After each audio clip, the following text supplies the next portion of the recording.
Hello and welcome to Sectors Up Close. I'm Ramzan Karmali.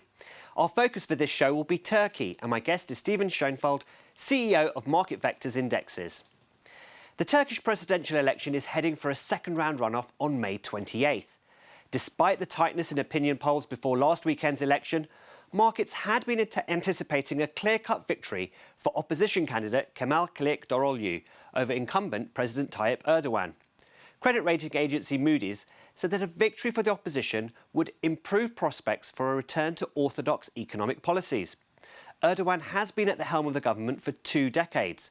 When global inflation started to take hold at the end of 2021, he ordered the central bank to slash interest rates, the exact opposite of what other central banks were doing to tame runaway prices.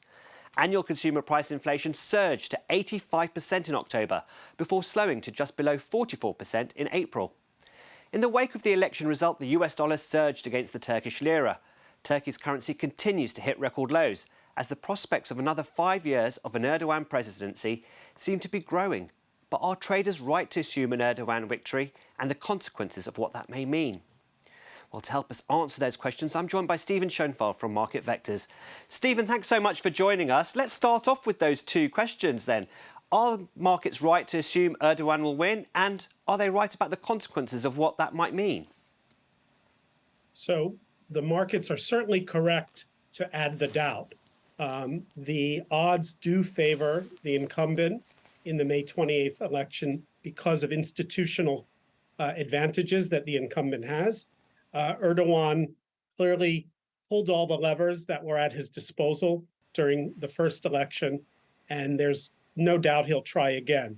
But I do believe the opposition is kind of recovered from the shock, energized, and it could be too close to call on May 28th. So we don't know. However, right now the markets are correct in assuming the shock of another 5 years of Erdogan. And you've seen the lira sell off, you've seen equities sell off, you've seen corporate bonds sell off, you've seen credit default swaps soar, and there's real concerns. And those same rating agencies that were positive about an opposition victory are now warning that there could be a very serious lira crisis if Erdogan wins in the second round. Just looking at the equity markets that you mentioned there, they've not had a great start to the year. What are your prospects for Turkish equities going forward? So after a year like 2022, a little correction would have been expected under any circumstances, but especially with the uncertainty of an election. Ironically, if Erdogan wins the second round and continues his unorthodox policies by keeping interest rates at a very low level, and it does spark a resurgence of inflation, you actually could see another rally in equities. The reason equities rallied last year was partly because some Turkish exporters did well with the weak lira, but it was also just a flight to safety, and equities were a protection. So I don't want to say Erdogan win would be bullish for equities, but it could surprise us in that way. If the opposition wins, I think we might actually see weakness in equities at first, because the new administration would implement more orthodox policies, would raise interest rates. The lira would probably recover a little, and that's usually not good for equities. But the longer term view for equities would be much better with an opposition win.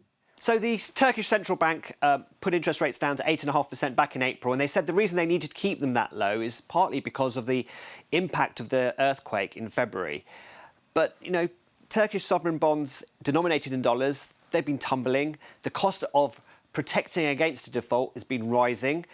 Are investors right to shy away from Turkey in terms of bonds and in terms of the currency? And could Turkey be heading towards a default? So I believe investors are correct to be fearful. If Erdogan wins the second round and they maintain these artificially low interest rates, all of the problems of that could continue. You can see the credit default swaps soaring. That means there's sovereign risk, and you see the bonds falling. I do think a full-on default is unlikely, but possible. It really depends on whether Erdogan, if in this new term, is able to secure some of the same external support from Russia and certain Gulf countries that he did to get by, to kind of muddle through in the past 6 months. That's not certain, and I think that'll be one of the key parameters to determine it. Stephen Schoenfeld from MarketVectors Indexes, many thanks for your time. And that is your look at Turkey. I'm Ramzan Karmali, and this is Reuters.